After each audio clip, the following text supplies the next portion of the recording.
Very good morning to everyone joining from the Middle East region, and a very good afternoon to everyone joining from India. Let me introduce our host for the day. We have Prakhar Gupta, who is an enterprise pre-sales consultant at Bizom and has over 7 years of experience in the CPG space. He excels at solving the data visibility gap for all nodes in the downstream supply chain with robust distribution processes. Over to you, Prakhar. Thank you, Vishrita. Again, good morning, everyone. Welcome to today's webinar on the growth opportunities for the FMCG sector in Saudi Arabia. Like Vishrita already introduced me, my name is Prakhar Gupta, and I'm working as an enterprise sales consultant in Bizom, the retail intelligence platform. I'm thrilled to be here today as your host, and I'm honored to have such a diverse group of attendees from various parts of the world joining us. Saudi Arabia is the 5th largest country in Asia and the 2nd largest economy in the Middle East.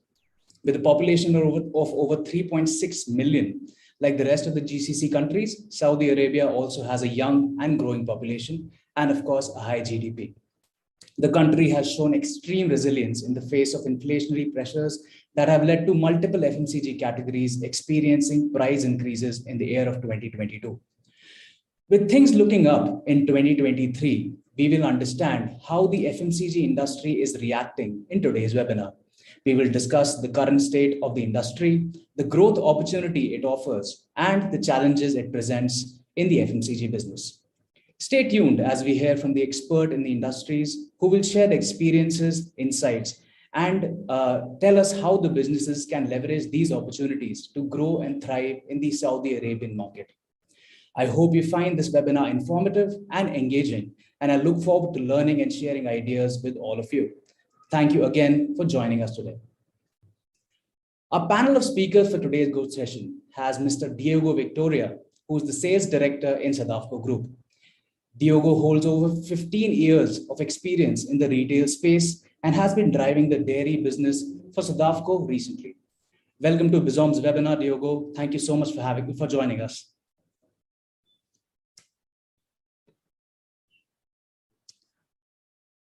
I'm sorry, Diogo, I think we can't hear you. Hi, sorry.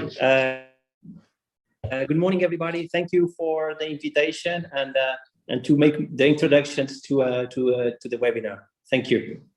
Great. Mr. Deepak Kaul, the general manager at the Coca-Cola company, is also joining us today. Deepak is a seasoned customer packaged goods industry expert with an illustrious career spanning over 3 decades.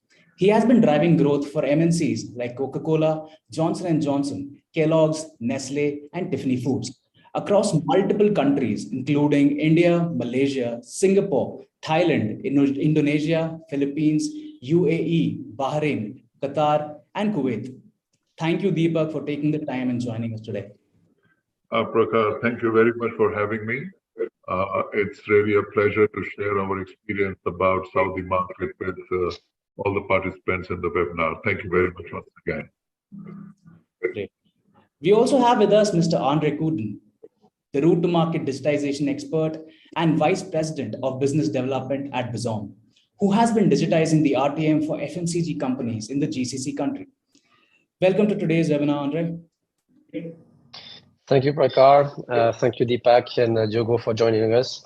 And also thank you to our audience that is participating from Saudi Arabia, but also from many other countries. That shows us one more time how Saudi Arabia is becoming attractive nowadays. Thank you all for joining us. The participants can add their questions in the chat box below. We will take them up at the end of the webinar. Hope this webinar is informative for us, and let's start the discussion. So my first question to you, Diogo, is in 2022, like I said, high food inflation grappled the whole world. What was the situation like in Saudi Arabia and how is it now?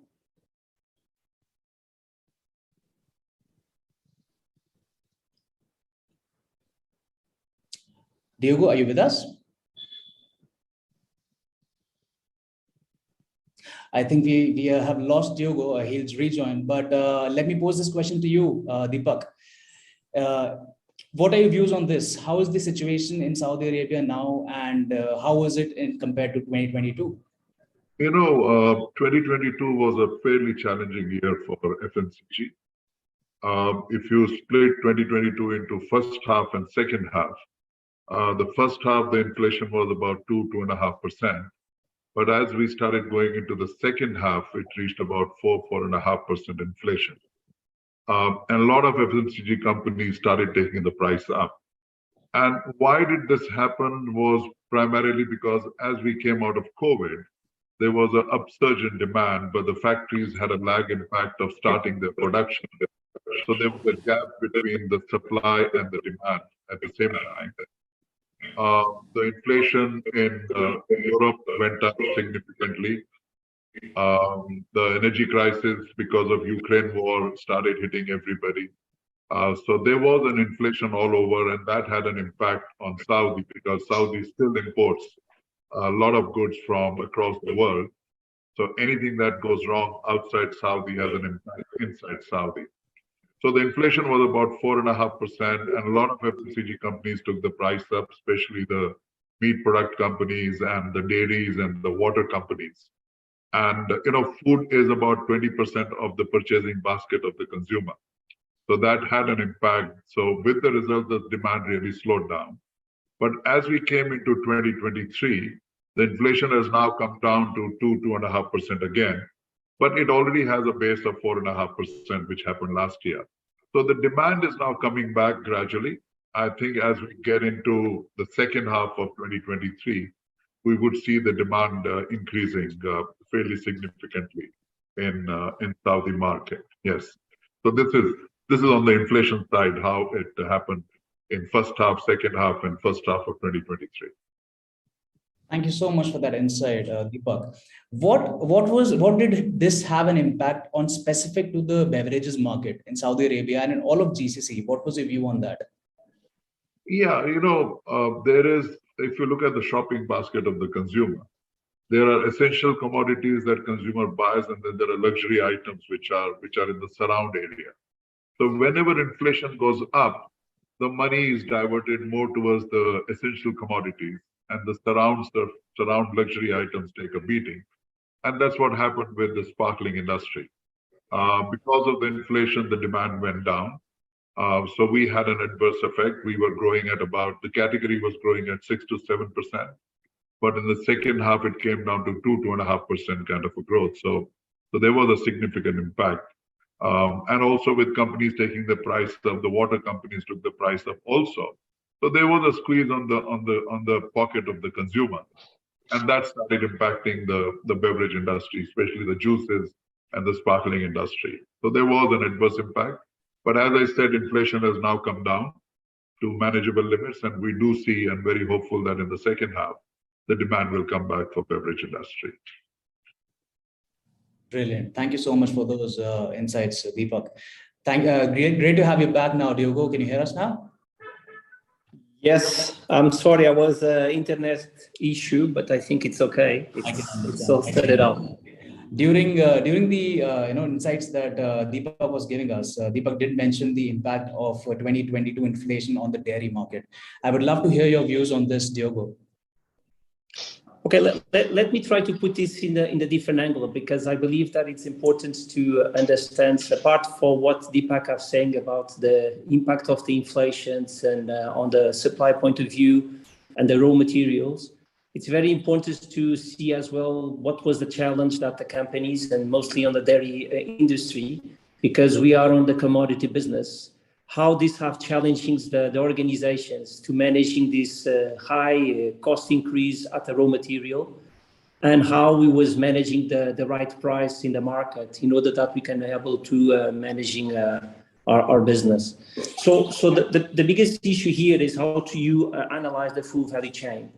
And as you know that Saudi Arabia market is still very depending on the outside in terms of raw material.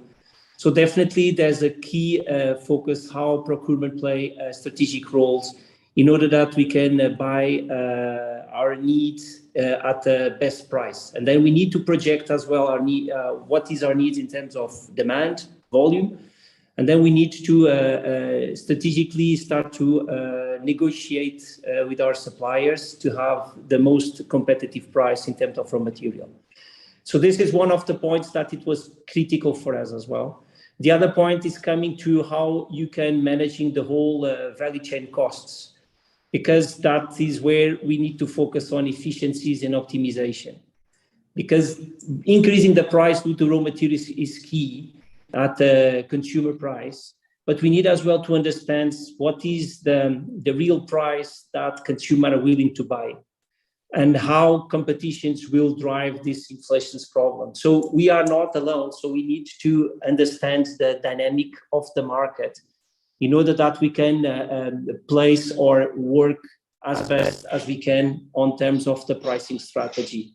So I think 2022 was a huge challenge for the companies in order that to analyze the whole value chain and try to see how we can bring the most efficiency and optimizations in the structure, and we can build the best pricing strategy in the market. And then doing that, we can grab more opportunities. Now, yes, it's true that the dairy industry have suffering because price was going up. That was a clear impact on the demand. But the most important in this kinds of environment is to analyze fast, taking the decisions fast, because that is where you can take the opportunities that the market is giving to you. So it is a combination of what is the elasticity of your price, basing on the dynamic of your market in terms of competition.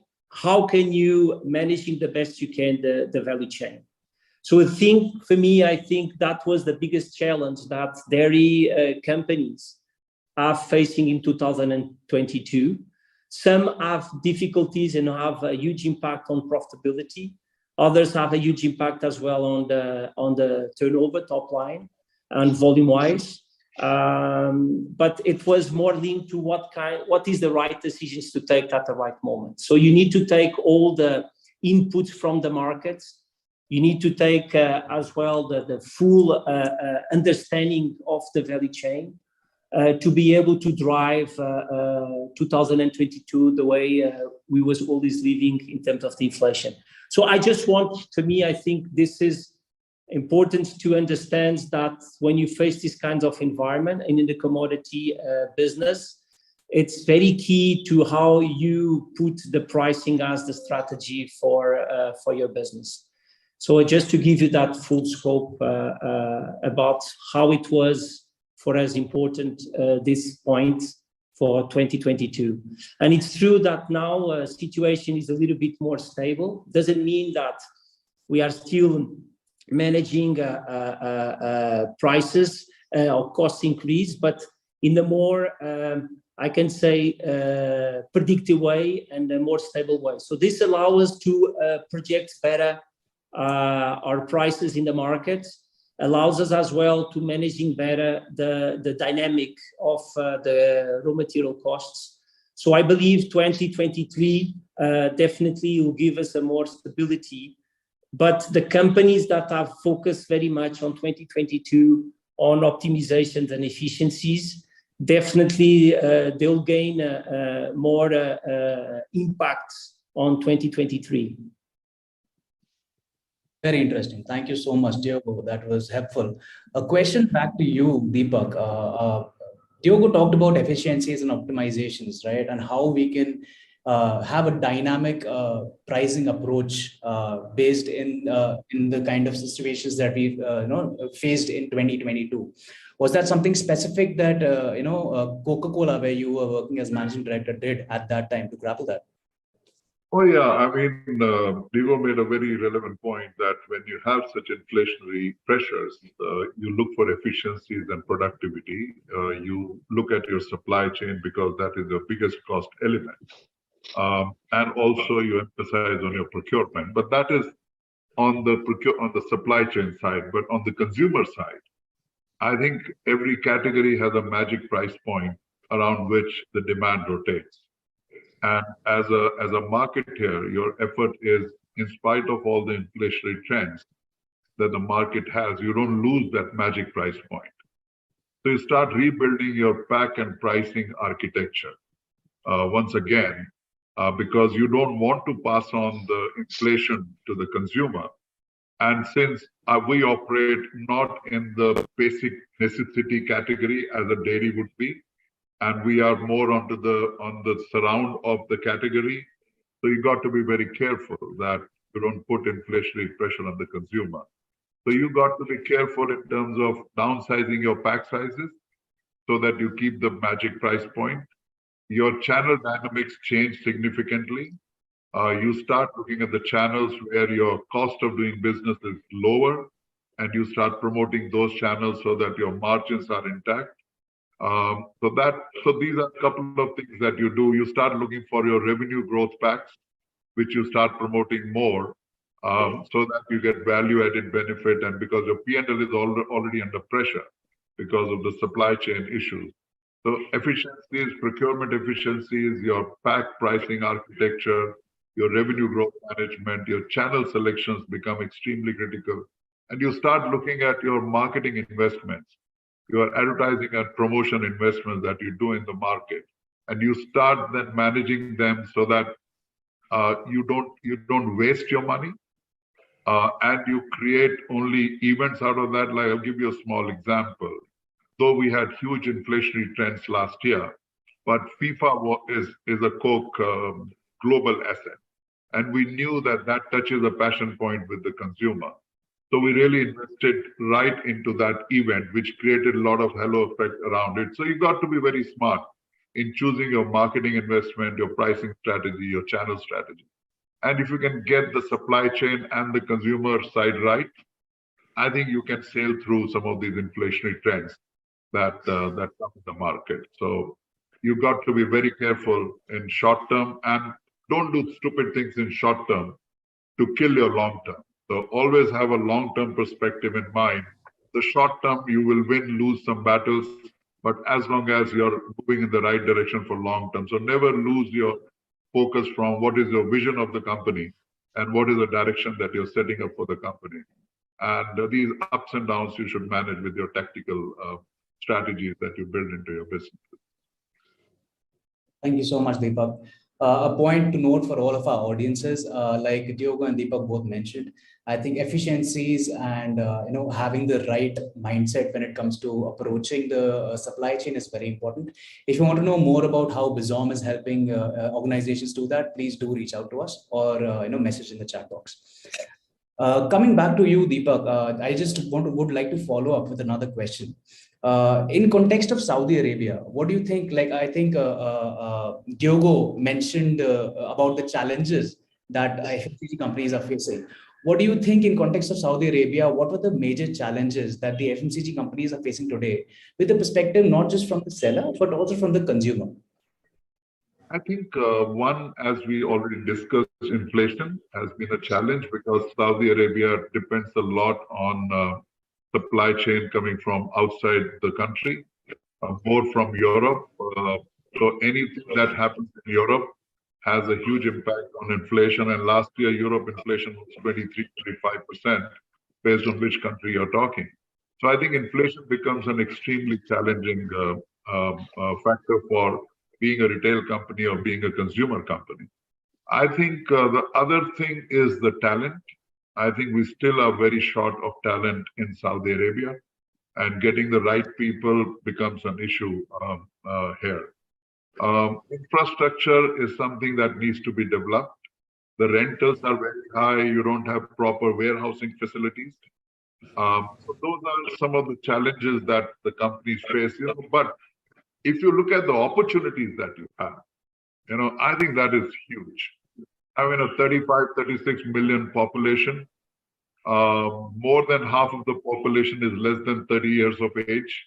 The ladies are coming out into the work stream, and that creates a different market for FMCG companies who deal with lady products, because now they're coming out and they're into workplace, they're into service industry.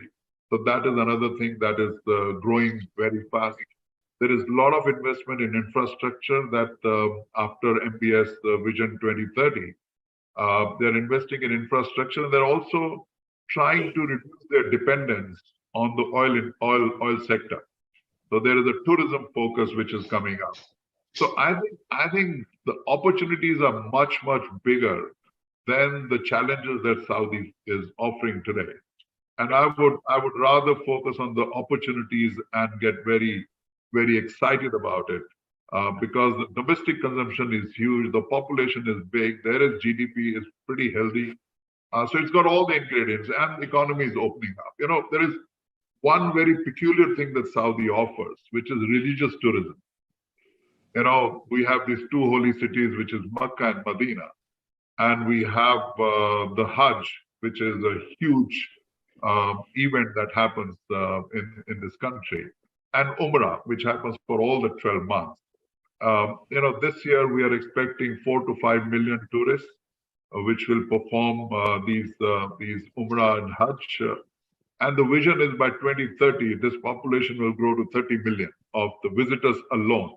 So there's going to be another Saudi, which will visit Saudi for the religious purposes. So see the upsurge in demand that will get created if you have the right product and the right pack and the right price. So I would not get so much worried about the challenges. I would be so excited about the opportunities. And this is the right time as the country opens. You have the first mover advantage. And I think anybody who wants to come into the country now is the right time to come here. Very well put, Deepak. Thank you so much for that. Diogo, I would like to ask a similar question to you, focusing more on the opportunities that Saudi Arabia is offering to the world. How have you seen this build up in the last couple of last period of time, and what is your view on this, based on both from the seller and the consumer? Okay, I think that first it's important to understand apart from what Deepak is saying about everything that is happening as a country to shift from the oil and gas dependencies and to diversify the economy. There's a lot of attractions to bring investors to Saudi Arabia. Lots of investments in terms of new projects like the line, Neonex, and so there's a lot of activities coming, and already a lot of activities that we see daily basis. So definitely this shows that we are in a clear transformation, but the clear transformation as well is changing the competitive landscape. What I want to say to this, we need to understand that how retailer will attract these new opportunities and we focus on the need and how they're going to transform themselves, how consumers as well will change, because there's a lots of impacts, as Deepak says, female are going more and more to the workforce. That has a clear impact in terms of family structure. That has an impact on the habits, needs, consumers' consumption. So first of all, I just want to make a clear analysis about how retailers is trying to grab all of these changes, and as well driving as well the changes that the government is doing to create a more control and a more structured commercial matrix. So this is point that before there was a clear focus on consumers who was very loyal to certain stores or outlets, and they was buying on a monthly basis their groceries, what they need. Today, we start to see a shift that they are being more and more buying in several places. So they are more mobile. They are as well focused more on their convenience. And so means that there's a lot of new outlets coming up. So you have the modern trade with the big retailers like Panda, Lulu. Then you have local supermarkets start to come. And you have the mini markets start to play a role as well. And then you have the normal traditional trade. So all these dynamics start as well to have an impact on the way to do business from the supplier point of view, but as well to try to accommodate with the new consumer trends. Today, consumers are crossing all the different channels during the day. When I wake up, I can take my breakfast at home. And then I go to the office. And during the way, I take a cappuccino to go to my office, and I go and grab this on my coffee shop that I normally go because it's on the way of my office. So that is out of home. And then during the day, I want to buy something. Then I call to an e-commerce company to bring me a sandwich or a cafe latte, for example. And then I go at the end of the day, I pass for the gas station because I need to buy milk. Then I'm on the mini market or traditional trade stores. Then I pass to a key account because I need to buy certain groceries for my needs. And that means that's what I want to say, consumers today is crossing all these channels during the day. Now that changed the way you do business. On the other side, you have another point is the shopper. So today, what we need to focus is customer, shopper, and consumer. And you need to understand the dynamic of all these three variables. So first of all, you need to really understand your customer because you serve your consumer through the customer. You need to understand more and more how they are operating, what is their strategy, where they want to go, what is the trend, what is happening in the market.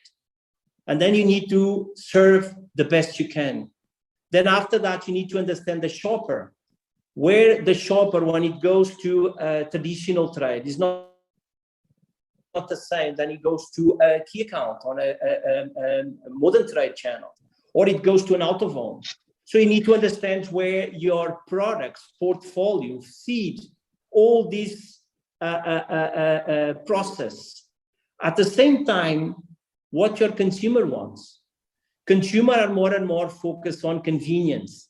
They are going more to a new lifestyle, more linked to healthy products, more demanding about what is more behind the product, about the brand behind the product.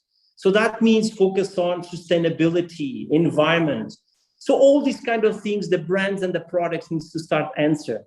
Then you have the young generations coming in as well. That has a huge impact, more technical skills, where you have as well the part of the internet, the new technology, because in Saudi Arabia is a high penetration on smartphone and internet. So this is part as well that changed the trends and the habits of the consumers. So when you grab all this environment, all this landscape in terms of what is the new ambitions of the country and all the investments and all the actions they are doing to shift from an oil and gas depending company to a more diversified country. So that is one thing that has a clear impact on the consumers and on the market. The other thing as well is how retailers are repositioned based on this new reality. How the business models start to come. But we need to face as well, due to the technology, new business appear every day. So the e-commerce is a clear changing as well on the way of doing business and the way of serving the consumer. And then all of this with the new changes happening on the family structure, that changed as well the consumers and the needs of the consumers. So what I'm saying is there's a huge opportunities in Saudi Arabia because that all of these investments, all this dynamic definitely opens for a lot of opportunities. So it's a country that is investing, is a country that is changing for growth. So that means companies are just grabbing that wave, but positioning their business as well. So there's two big challenges that I see in Saudi Arabia.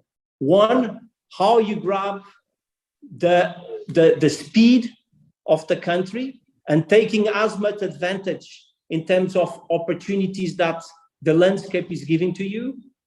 But on the same time, how you build your new business model, because the market has changed. So if I see, and I'm still 2 years in Saudi Arabia, but I see a huge change. In 2 years, it's not the same.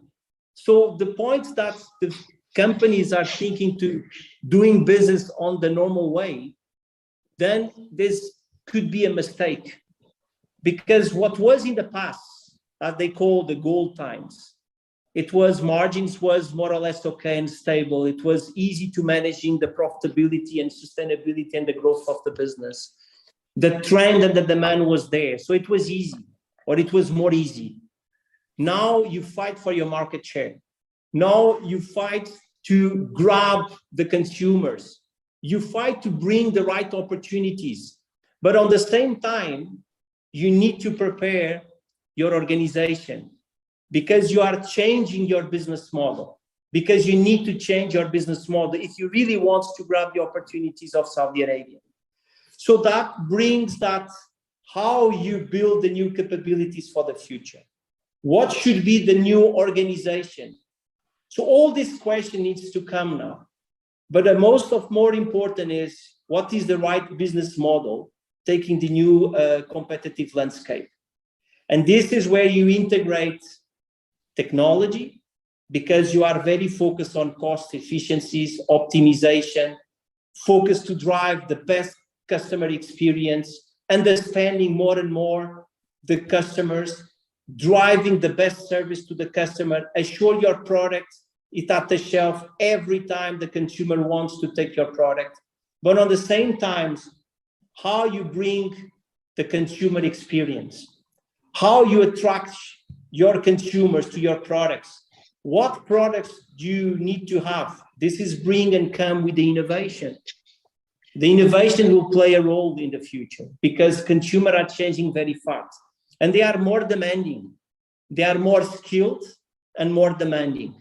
And now thinking that you managing the business like a normal traditional way, that you focus on a clear strategy by channel, and then you try to drive your business to the full value chain, it will not be enough. Today, you need to managing and integrate all the channels, because you need to touch your consumer and your shopper on a daily basis. And you need to know what they need in terms of their consumption moments. And that change during the day. So we need to put us as well as a consumer, because we are as well a consumer in this case. And we see how we are mobile, moving to one place to another, but as well how when we want a product, we don't want to wait. When we want to buy something, we want speed and we want the convenience part, because we don't have time. So all these points needs to be taken in consideration if you really want to build a new business model and to grab the opportunities of Saudi Arabia.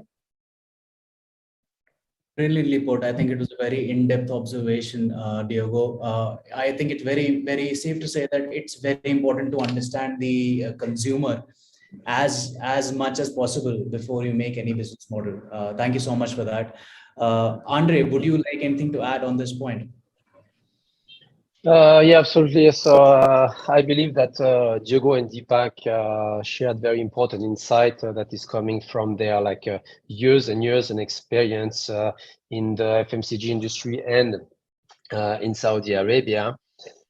So what I wanted to share a little bit with our audience will be more, let's say, targeted challenges that our customer or people we talk to in the market will be facing. So it's going to be close to what was said before, but I will kind of bring a kind of how to solve this also a little bit. So a first point that I see in the Saudi market is market saturation.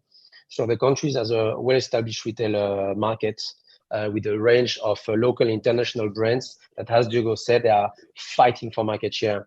So it makes it very difficult for FMCG company to differentiate the projects and capture a significant share of market. So how can a company solve this challenge? So I believe that the only key to do that is to have strong advanced analytics and market intelligence capabilities that will enable companies to understand and analyze properly what customer, shopper, consumers wants, the behavior, analyze patterns and trends, in order to from that take informed decision regarding what type of products you will be launching or introducing, or how you also position or market yourself. So the second point, what I see is obviously, and this is not new, like a very strong P&L pressure. Deepak spoke a lot about that with what's happening in the ecosystem from COVID to the current geopolitical issue in between Russia and Ukraine. So this is in the same way, like using technology here is key, because you are able to have like a better visibility on your value chain creation and bring efficiencies. And examples such as like a route optimization or auto replenishment system will enable manufacturers or distributors to optimize basically like the distribution network, reduce like costs, and ensure timely product deliveries. And one thing that is also key, what Diogo mentioned, is like how you manage to have your product available every time for your shopper or consumer. And this is what leads me to the third challenge that we observe. These are like a stock out of or out of shelf situation. And this is also more amplified because of the size of the country of Saudi Arabia, which is very vast. And we all know that it might be difficult for some brands. I'm not talking on mega brands such as SADAFCO or Coca-Cola, but I'm also like thinking about like smaller manufacturers or distributors in order to be able like to reach like everyone everywhere, or to visit like a retailer more than once a week. So there's a new trend that started during the pandemic on the market that consists of shifting the sale process from the seller to the buyer. So manufacturers and distributors are developing some interfaces where they will enable like the retailer, which is like your customer guys, to have all the information available when it comes to product price and promotion, and will enable you to order products whenever you want, whenever you need, and at the best condition. So this is basically like a B2B marketplace.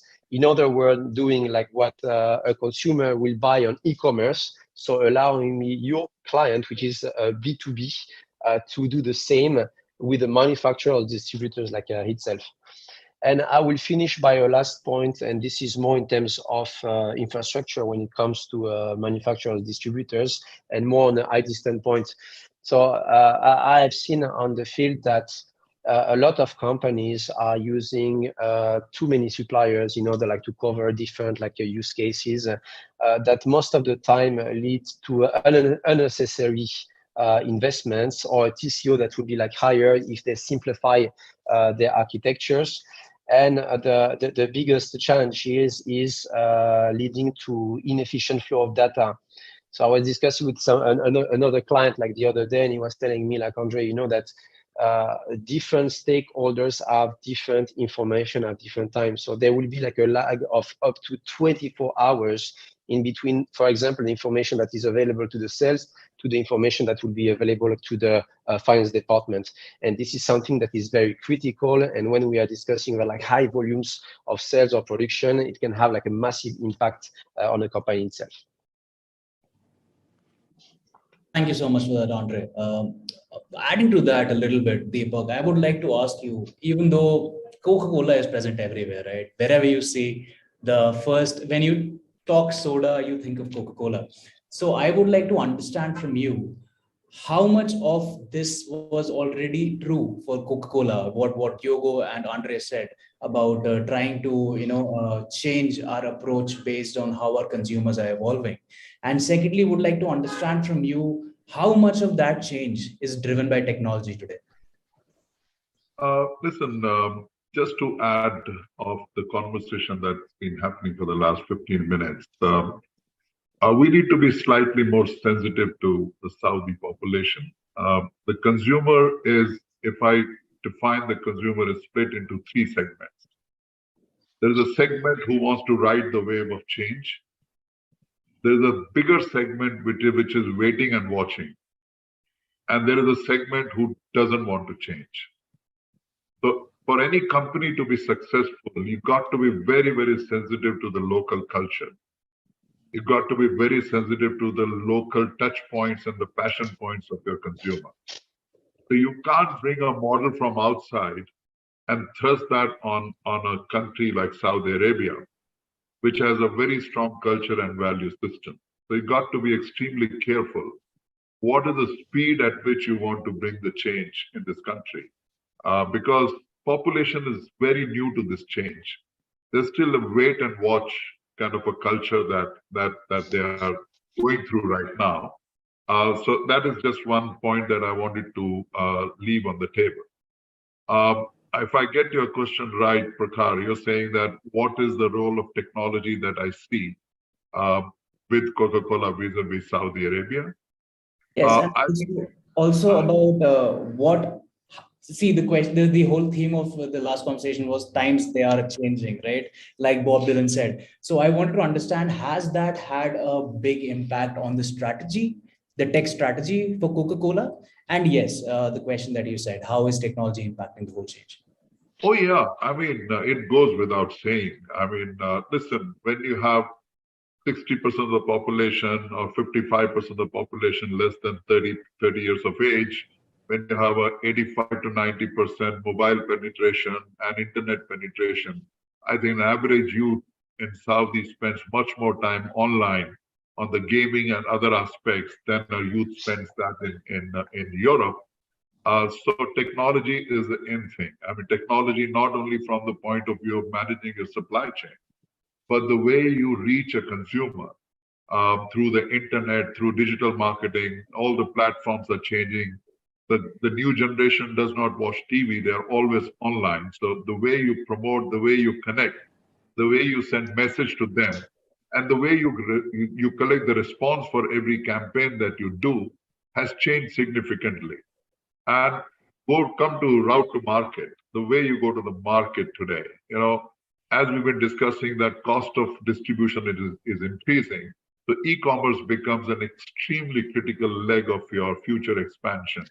How do you provide a mobile salesperson to a retailer on his mobile phone? He can order online, he can choose the destination from where the supplies need to come. So there is a whole lot of touch points, be you are a shopper, you're a consumer, you're a customer, you're a manufacturer. I mean, you cannot live without imbibing the technology and the changes which are happening, because the flow of information is so fast. The flow of communication is so fast. And that helps you to make better decisions, very pointed decisions, and you don't waste your money in terms of taking a guess and then spending it. So I think it brings a lot of efficiency. It reduces the supply chain management time. It reduces the speed with which you can react and the speed with which you can reach the consumer. I think there is no doubt that technology is what you need to work with to bring your efficiencies and to increase your speed to market and your reaction time to the changing global environment that is happening today. But another thing that I would like to bring here is, and I think Diogo touched upon that briefly, that whatever business model you bring, it has to be a sustainable business model. It has to first be relevant to the consumer. It needs to touch on the passion points of the consumer, and it has to be environmentally friendly to the consumer. Because see, these countries have the advantage, they don't need to evolve the way Europe evolved over 40, 50 years. Because today we know by internet that sustainability is a hugely critical thing. So Saudi doesn't have to spend 25 years to learn the importance of sustainability or environment, because they see it everywhere. Global warming is happening. So I think you need to have these 3-4 very critical relevance, touch on the passion points, and have a license to operate in the country by being sustainable and environmental friendly. Like in Coke, we have different campaigns of collecting the PETs, collecting the used cans. How do I refurbish the water that I'm consuming today? I think every company has to be responsible to the environment. So technology, environment, relevance to the consumer. I think if you can build your business on these three sustainable platforms, provided you have the right product, obviously, then I think you have a successful model for Saudi Arabia. That's very interesting. And thank you for saying that, Deepak. It is great to see that one of the biggest organizations in the world, that is Coca-Cola and SADAFCO, are focusing on things like sustainability. It shows that the direction of the FMCG industry is in the right place. Thank you for that. Another follow-up question to you, Deepak, and also to you, Diogo. You both talked about the importance of technology in driving efficiencies and having the right infrastructure when it comes to the whole route to market. I want to understand from you, how does hiring the right skill to manage this transformation, how much of that is of importance for the companies, and what is happening on that end in both of you? Would like to hear from both of you. Listen, I think this is a cultural change, and change is always very difficult. I mean, people have grown taking order on a piece of paper, and you want them to shift to a technology. It is challenging, but I think in route to market, now we see the technology has a huge advantage and huge benefit in terms of you can understand how you're covering your outlets, you can understand how your productivity of your outlets are, you can understand how your assets are being utilized inside the shop. And Diogo and we come from the companies which invest a lot of money in coolers and other assets. So it really brings a lot of visibility and a lot of decision making that happens on the spot, and also helps to build the communication. Now, without the right talent, I mean, these things cannot happen. And as I said in my earlier conversation, getting talent in Saudi Arabia still is a challenge. And if talent alone is also not sufficient. With the talent, you need to have a mindset of change. I've seen a lot of time IT companies come and build an Eiffel Tower of a software, but half of the organization still runs on an Excel file, on a A4 sheet, because the culture of change doesn't get built. So you need talent to build the pipeline or technology, but you also need people to imbibe to that change. So talent of not only building the technical capability is important, but you also need people then bring the users into that new technology and bring the culture of change into that organization. So I think without the right talent and mindset, as I said, talent alone is not enough. The mindset of change is what a combination of these two is what will take the organization forward. And talent is a bit of a stress point in Saudi currently. But as the country opens up, people become more free to move and free to travel. I think the talent will start coming into the country. Great. Anything you'd like to add, Diogo? Okay, so now it's very common that in all the discussions we all talking about technology. So, but it's important to say technology is not a new thing. Right? So robotics, automation is something that many organizations are already driving it and creating the added value for their business. Now, the point for me that what we are discussing about how technology now, with the access of the technology that we have today, how creates value to the business. And that is the most important part, because everybody says we need to move to that direction. We need to invest in technology in order that we can have cost efficiencies. We can bring the growth of the business to a more optimized way of our systems. But for me, the point is, first of all, you need to understand what is your business model, what is the situation of the market, and what is the consumer, and what is your product. So you need to question all of this. Then after that, you need to see where technology brings value. And you need to understand what technology fits for your business model, and what is the right strategy. So this is why that you need to combine all these factors on your analysis, because technology is an investment at the same time. So you need to invest wisely. But on the other side, as Deepak said, when you move the business model to a more digital way, you need to fact with two challenges. The challenge number one is definitely there's a need to make a cultural change on the organization, as we normally call today is a digital cultural change, right? So we need to put an organization on experimentations, so focus on innovation. So all of this you need to consider. Then after that, you need as well to see what capabilities you have in your organization and what new capabilities you need to bring outside. So you need to understand, because the point starts to build a very nice car, but if you don't have the drivers to drive the car, you're not going to be success. You're not going to have the success. The point here is build the car linked to the race where you want to be. So build the right car, but build the car at the same time you build the drivers. And this is the biggest challenge we face, because the organizations, many of them are not ready for that. So it takes time. So the most important is definitely technology.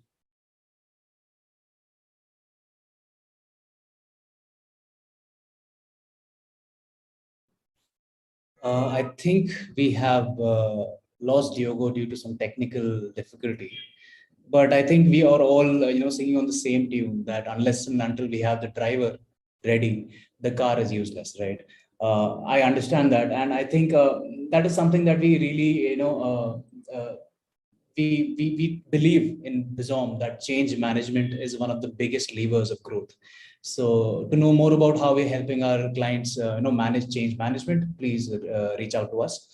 Just to summarize the whole discussion, I would love to, ask all of you, Andre, Deepak, and Diogo, if you could summarize and tell us the three major things that an FMCG industry player should be focusing on to grow fast in the Saudi Arabian market in 2023. What would those be? Let's start with you, Deepak. Sorry, you talk to me. Hey, Diogo, can you hear us? Diogo is back. Yes. I'm sorry. I still have connection issues here. That's okay, Diogo. The question I'll ask again to all three of you was, we have talked about a lot of things that are, going to be useful for the Saudi Arabian market. Let's summarize and talk about the top three things that FMCG companies should be focusing on in 2023 to grow very fast in Saudi Arabia.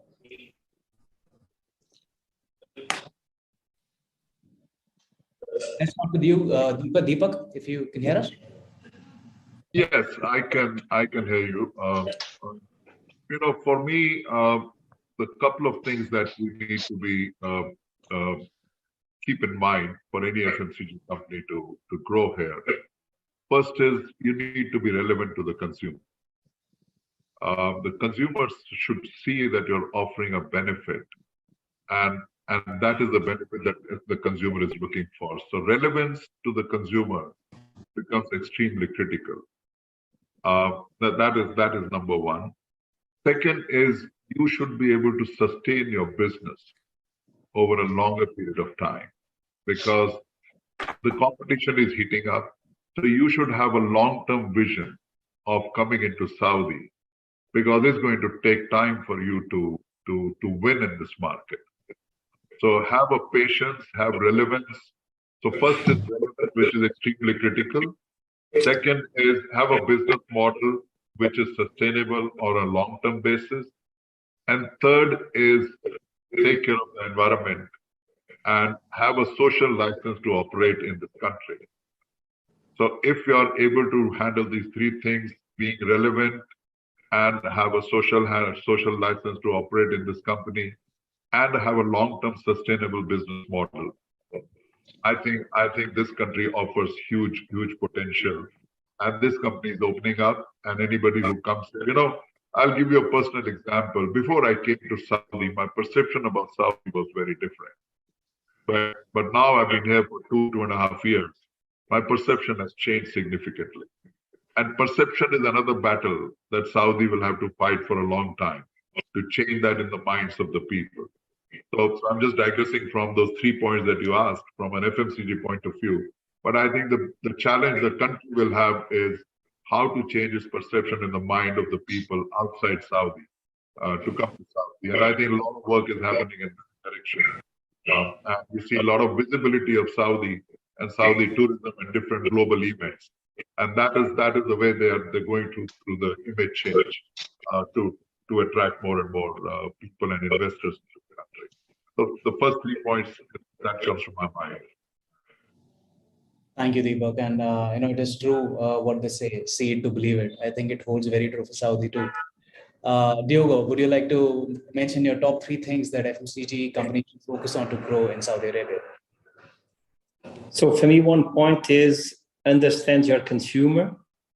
That is key. So that means you need to focus a lot to collect data to really understand what your consumer wants and what your consumer wants in the future. So follow and see the trends and try to bring the right products that they are asking. The other thing as well is understanding your customer. So more you understand your customer, more you'll be able to serve him better, and more you'll be able to touch your consumers through your customer. So again, this is very key. And on both of them, bring the experience. Consumers today want experience, wants more than what just a simple product to consume. He wants to leave that consumption moment. Customer as well are focused on getting the right experience. So service level is key, but how you can bring the best service level to your customer, driving the right experience to him. And then the other part for me is very focused on efficiencies, cost savings, and try to managing as most efficient as you can your value chain. So that is very key. Today, consumers are more demanding, but they have a price to buy from your products. They are not willing to buy a product because you are not efficient. So you need to understand all this dynamic. And then the last time part for me is clear understanding the landscape where you are. So you can have the right model to fit your ambitions and strategy of the group, of the company. Great. I think a lot of points that you made echo the sentiment that Deepak was also sharing. Coming to you, Andre, what are the 3 things that you feel are going to the customers that you're working with will drive growth in Saudi Arabia? Yeah, absolutely. So you gave me a difficult task, is to give my insight after like 2 excellent people here in the room. So I will be joining many like Diogo. So first one is to be as close as possible to your customer and consumer. So without having enough data collected and analyzed, you will never be able to understand, okay, like what the market wants, what the market needs, when and where. So according to this, you will be able like to take the right strategic decision when it comes to value creation. The second point, which is important, I will repeat it 3 times, is efficiency, efficiency, efficiency. So what will enable like people to stay afloat are people that are able like to operate as fast as possible, but also like agility on the most agile way. We know that we have different externalities that impacted the companies, so we cannot put like the profitability on only how a company operates, but also on what's happening in environments. So we went through different challenges. We know that tomorrow there will be something else that will be like hitting the FMCG industry. So efficiency, agility is like important. And last but not least, innovation is a key. And nowadays, I really advise every company that is settled in Saudi Arabia, or even like brands, manufacturers that wants to penetrate these markets to serve the wave of change. And the positive part is that in GCC globally, but we really see a very fast acceleration now in Saudi Arabia. Governments have the willingness to first themselves drive this change. So this is something that makes it a bit easier, like in an ecosystem, and that companies should embrace. So change through technology, but like before Deepak said and Diogo said, change through cultural change. So what should we do nowadays as companies to embrace the change that is driven by Vision 2030 in order like to get as fast as possible the right processes to grasp the market share as population will be growing, consumption will be growing. Thank you so much. And thank you so much, all of our speakers for today. I would like to thank you for your insightful views. I would also open the floor for some questions from the audience. We have a lot of questions coming in. Let me ask them straight away. So the first question is to you, Deepak. Audience member is asking, what is your view about Saudia consumer market? How it is different than the other GCC markets? You know, the big difference that is Saudi, if I compare it with UAE, which is the second biggest market after Saudi. Saudi has almost 65% of local population and only 35% expats. So Saudi has its own very strong culture. So if you don't connect with the local population, local relevance, local passion points, you cannot succeed. And Saudi has a very heavy domestic consumption. It's not dependent on tourism to boost its economy. And Saudi has a lot of money to invest in Saudi itself. These are the three big characters of Saudi consumer and the Saudi market. Whereas the rest of the GCC, especially UAE, which is the second biggest market, the local population is only 12 to 13%. So there is a lot of expat influence that happens there. So people are coming from different countries. So that is where the culture becomes a very mixed bag culture. And it has a huge impact. The consumer preference in UAE has a huge impact of the global preference.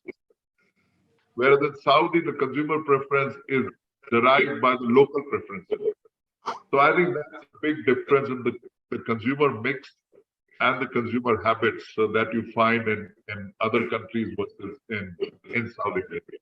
The mix of population is very different, the culture is very different, and hence the consumption habits and occasions also become very different. Very well put. Another question for the rest of the whole panelists. What is your insight for the new entrants as investors into the CPG industry in Saudi Arabia?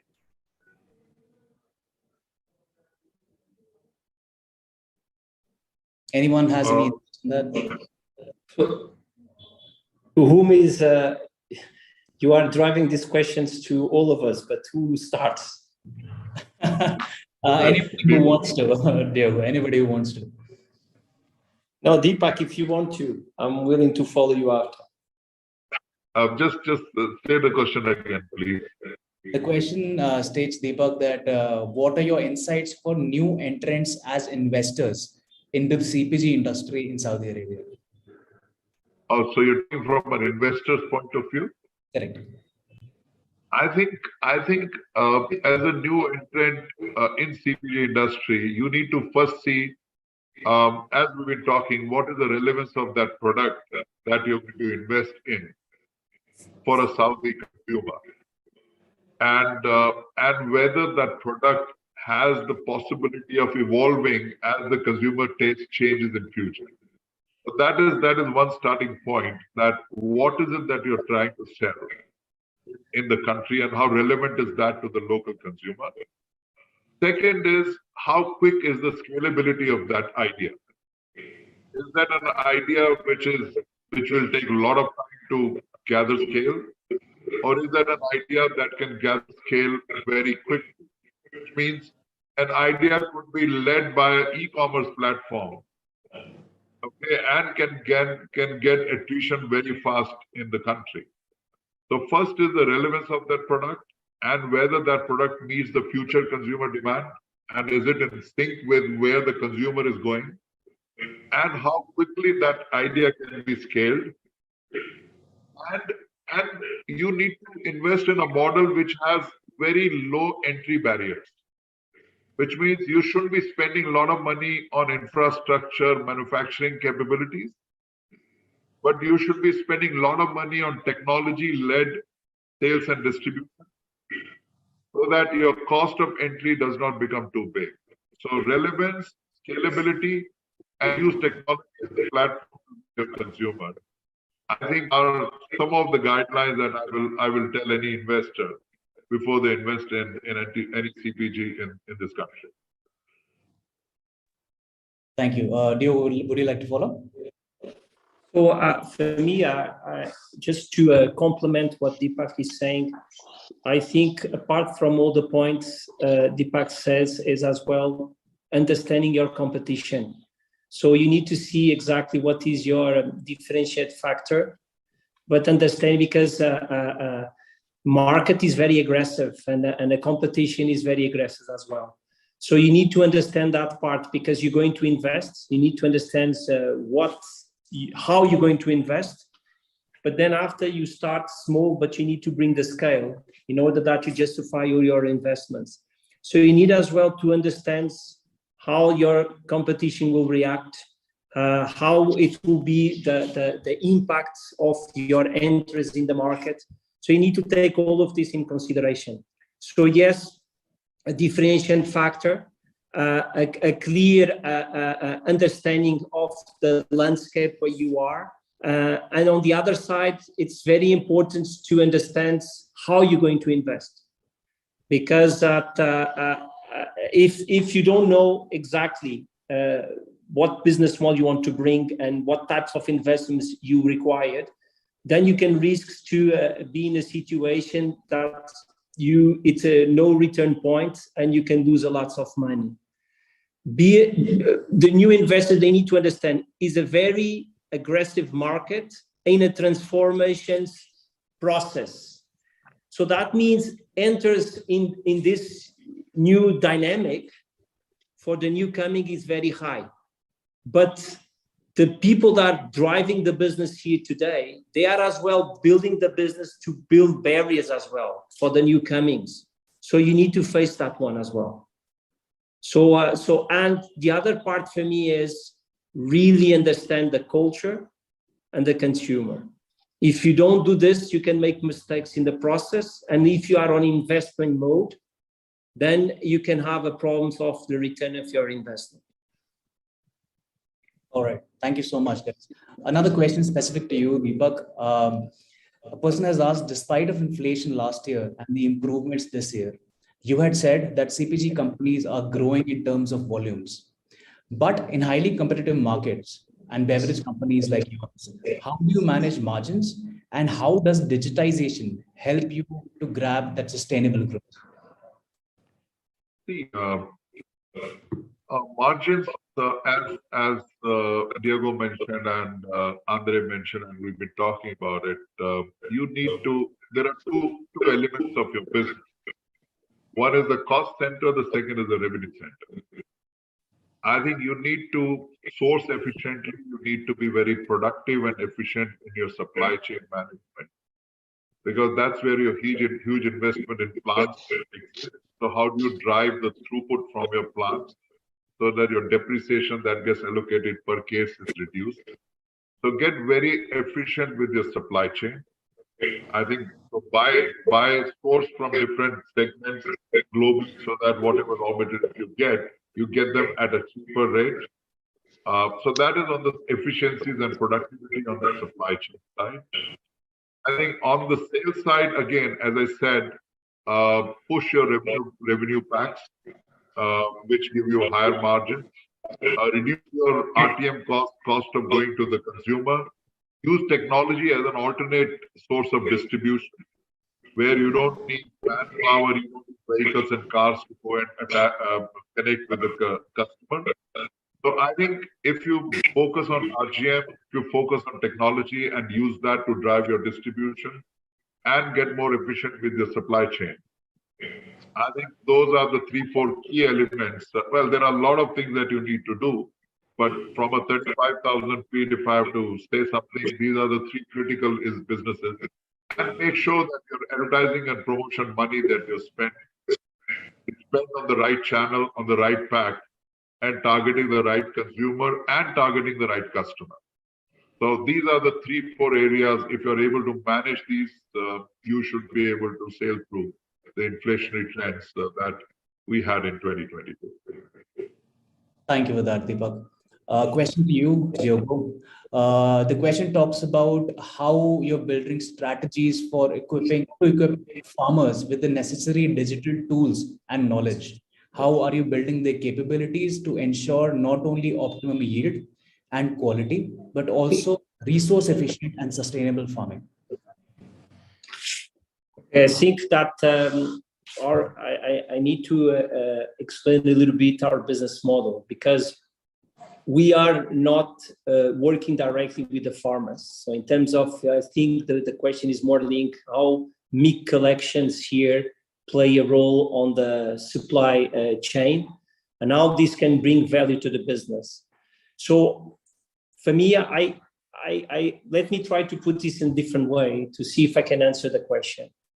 First of all, SADAFCO, we don't managing directly farms like our competition is doing this, but managing farms in Saudi Arabia is a big challenge for many reasons. One of them is clear that there's an issue on the temperature that you need to face on. There's a need of the animal feed that you need to import because you don't produce animal feed in Saudi Arabia. So you have a lot of points you need to consider in order that you can be very efficient to produce milk with the right price. Now, yes, definitely that because of all these factors, and on top of that as well, the issues on how to drive the right quality on the milk production, that you have, and you need to invest a lot. And this is where technology can play a role on this one. But for me, I believe that bringing milk as milk powder, you can stabilize more the quality of your product.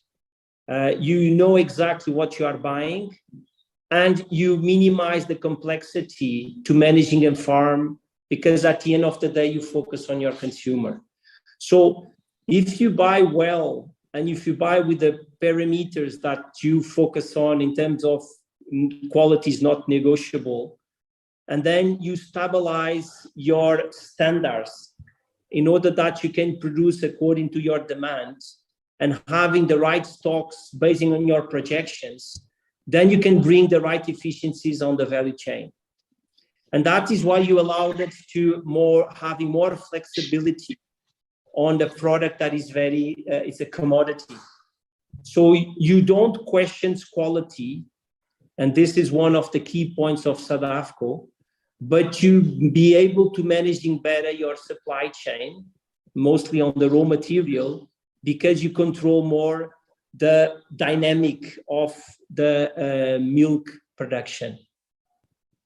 Brilliant. Thank you so much for that. Just last question, because I think we're running out of time. This is to both Deepak and Diogo. And this question we've gotten multiple times, so I'm asking you. With the rise of Saudization and the threat of a large amount of expat talent pool leaving Saudi Arabia, do you see an increasing demand in how the talent is sourced, and how is it actually affecting your talent acquisition? To both you and Deepak and Diogo, please. I could hear the first part of the question, which says that with the increased demand for Saudization.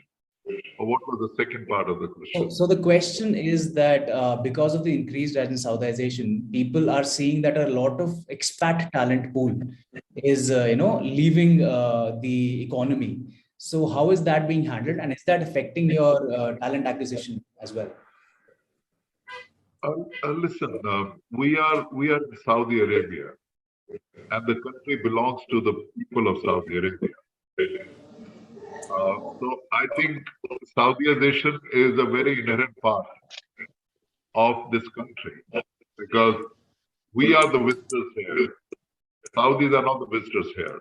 So we need to be very clear that who are the owners of this country. We are the visitors in this country. So there is going to be a push from Saudiization, which is rightly so, because, as I said, the country belongs to them. Yes, there are issues in terms of the ready-made, I would say, talent that you get outside versus the talent that you have inside. But you know that it is a part of the growth for everybody. As a Coca-Cola company, it is my responsibility and our responsibility to grow the local talent, to go to the university and bring those engineers from there and business school graduates from there and take them through a training program. Because that is what about sustainability is.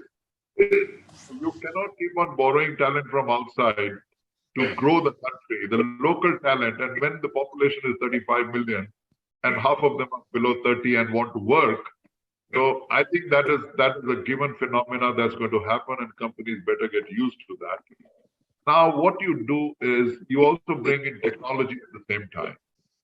So you have fresh talent coming from the colleges and universities, bring them into your fold, build a culture of performance with them, train them, and also they know the technology because they're very young guys and girls who are coming from university. So build technological platforms, groom them. It's a natural process. I don't think anybody should feel bad about it. It's a country of Saudis. They have all the right on the resources. And we as corporations have a responsibility to ensure that the talent that is coming out of this university come up to the mark and start delivering at a professional level that we expect them to do. So I think it's a process that will go on, and all the companies better get used to that. Brilliant. I think that answers the question very well. Anything you want to add, Diogo? Well, for me, I see Saudization as an opportunity because it's clearing. They are the future of the companies and they are the future of this country. So it's how you build the talent and how you build the capability to give the space, the local team grow inside the organization and bring the value to the business. So you need to have a diversity. I don't say no, but you need to focus that Saudis are the future. They are the one who's going to drive this business for a long, long period. We are here to help this transition. Yes, we need to bring talent, what is required, but we need to develop the local talent as well. And knowing that they need to grow in the structure. So I don't see Saudization as a big problem. Is how you managing Saudization to drive the future of the organization. And I see this as a very good opportunity because you are building the talent and they will stay forever here and they are willing to succeed in the business. So I think that the young generation are bringing these kinds of dynamic of the organization, and that helps as well the organization to be challenged by themselves. And this is, for me, is a good point. So I think Saudization is clear a fact, a reality, but embrace it, live with, and take it as an opportunity. Brilliant. Thank you so much, guys, for taking the time to answer those questions. And a huge thank to all the attendees for joining us. It was a great, really delightful and insightful session to know more about the growth opportunities in Saudi Arabia in the FMCG industry. If you'd like to explore the Bizom's retail intelligence solutions, please schedule a call with our team in the chatbot. We also have curated a report for Saudi Arabia's FMCG leaders, which will reach your inbox shortly. Hope you enjoyed today's session, and we look forward to having you with us in our future events. Thank you again, and wishing everyone a very nice evening. Thank you so much. Thank you. Thank you. Thank you. Thank you, guys. Thank you. Thank you.